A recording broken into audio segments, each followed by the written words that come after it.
Release ஆகிறதுக்கு முன்னாடியே ரிமி அவார்டை வாங்கின இந்த கனவு வாரியம் திரைப்படத்தோட இயக்குனர் அருண் சிதம்பரம் நம்முடைய செய்தியாளர் ஷைலஜா கிட்ட பல விஷயங்களை இன்ட்ரெஸ்டிங்கான விஷயங்களை சொல்லியிருக்காரு. என்னென்ன விஷயங்களை பத்தி இவங்க கேள்வி கேட்டாங்க, அதுக்கு அவர் எப்படி பதில் சொன்னாரு, வாங்க பார்க்கலாம். நல்லா இருக்கேன், சூப்பராக இருக்கேன். ஸோ முதல் படமே நீங்கள் பார்த்தீங்கன்னா வந்து இயக்கியிருக்கிற அப்புறம் நடித்த படம் வந்து விருது வாங்கியிருக்கு, அதை பற்றி சொல்லுங்கள். ஆக்சுவலாக அது வந்து ரொம்ப ஒரு சந்தோஷமான விஷயம் நான் சொல்லுவேன். ஏன்னு பார்த்தீங்கன்னா வந்து நான் யூஎஸ்லேருந்து வந்து இந்த படத்தை வந்து நான் படம் பண்ணலான்னு வந்து நான் ஆரம்பிக்கும் போது இந்த ஸ்கிரிப்ட் ஆரம்பிச்சதுலேருந்து இன்னைய வரைக்குமே பார்த்தீங்கன்னா டே அண்ட் நைட் நான் தூங்கும்போது கூட இந்த படத்தை பற்றி மட்டும்தான் வந்து நான் யோசிச்சிருக்கேன்.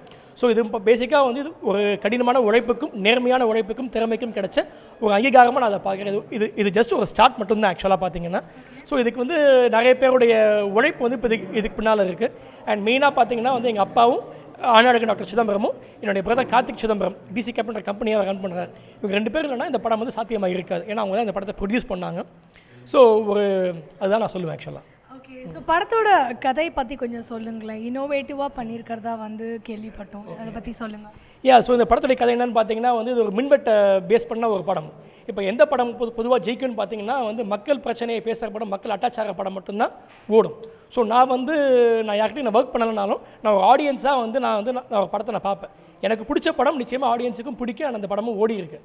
அதனால் நான் ஒரு ஆடியன்ஸாக இருந்து ஒரு படம் பண்ணால் எப்படி இருக்குன்றதுல தான் இந்த படத்தை நான் பண்ணியிருக்கேன். ஸோ இது பேசிக்காக பார்த்தீங்கன்னா இது தமிழ்நாட்டில் இந்த மின்வெட்டு பிரச்சனையை பேசுகிற ஒரு படம். ஒன்று என்னென்னு பார்த்தீங்கன்னா கிராமத்தில் இருக்கிற ஒரு இளைஞன் வந்து ஒரு ஸ்கூல் ட்ராப் அவுட் இந்த மின்வெட்டால் பாதிக்கப்படுறான். அதுக்கு அவன் என்ன பண்ணான்றது தான் கதை. ஸோ சயின்ஸை சுவாரஸ்யமாக சொன்னால் எப்படி இருக்கும்ன்றதும் இன்னொரு தாட். ஸோ சயின்ஸை ஜாலியாக சொல்லலாம், நம்ம ஜாலியாக கற்றுக்கலாம் அப்படின்றது தான் இந்த படத்துடைய இன்னொரு மையம்.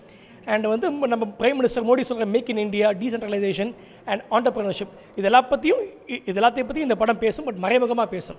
எதுவுமே கிளாஸ் எடுக்கிற மாதிரி இருக்காது, ஒரு ஃப்ரேம் கூட உங்களுக்கு போர் அடிக்காது. யங்ஸ்டர்ஸுக்கு பிடிச்ச மாதிரி ஜாலியாக நீங்கள் என்ஜாய் பண்ணுற மாதிரி இந்த படம் இருக்கும். அண்ட் வந்து தேட்டரை விட்டு வெளில போகும்போது ஒரு இன்ஸ்பயர்டாக நீங்கள் வெளில போவீங்க. This movie is one of its kind. உங்கள் அப்பா பார்த்தீங்கன்னா வந்து நிறையா செலிப்ரிட்டிஸ்க்கு ட்ரெயின் பண்ணியிருக்காரு. அவங்க செலிப்ரிட்டிஸ் யாராவது இந்த படம் பார்த்தாங்களா?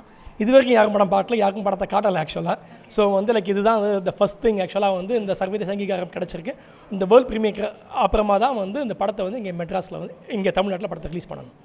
உங்கள் அப்பா வந்து ஃபிட்னஸில் one of the prominent person. உங்களுக்கு எப்படி அந்த ஜானரில் படம் எடுக்கணும்னு தோணாத? இந்த ஜானரில் எப்படி உங்களுக்கு தோணுச்சு படம் எடுக்கணும்னு?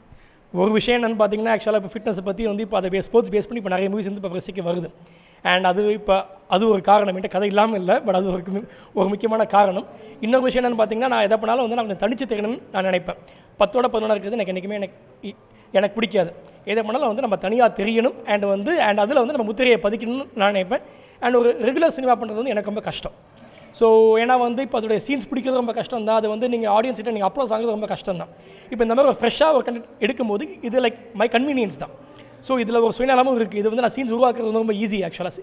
ஈஸி இந்த சென்ஸ் அடுத்த ஆடியன்ஸ் என்ன சீன்ன்றது வந்து கொஞ்சம் கெஸ் பண்ணுறது வந்து கொஞ்சம் கஷ்டமாக தான் இருக்கும். ஏன்னா கதைக்களம் புதுசு. ஸோ அடுத்து என்ன நடக்குன்றதுலாம் கொஞ்சம் சுவாரஸ்யமாக இருக்கும் ஆக்சுவலாக. ஸோ இந்த படத்தில் நடிச்சிருக்கிற மற்ற ஆர்டிஸ்ட் பற்றி சொல்லுங்களேன்.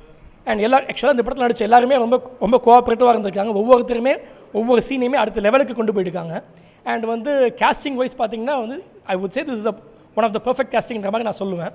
அண்ட் வந்து இந்த படத்தில் ஒர்க் பண்ண டெக்னீஷியன்ஸ் எல்லாருமே அப்கமிங் டெக்னீஷியன்ஸ் தான். சினிமாவில்